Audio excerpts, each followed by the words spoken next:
Чакай, сега ще направиш ти го върна.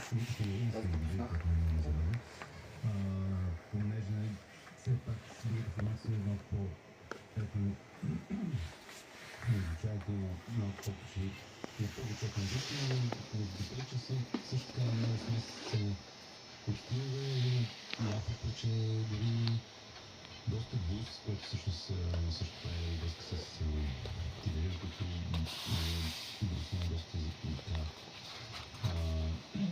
в основата. И има ясни елементи, които са обаче по-скоро от от Африка, от Далечния изток.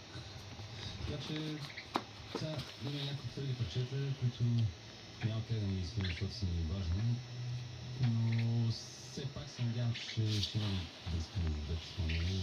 Смятам, че спойката ще е доста добра. Да, е хубаво да кажем, че мисля, че 7 часа това е ние почваме с 7:30, който иска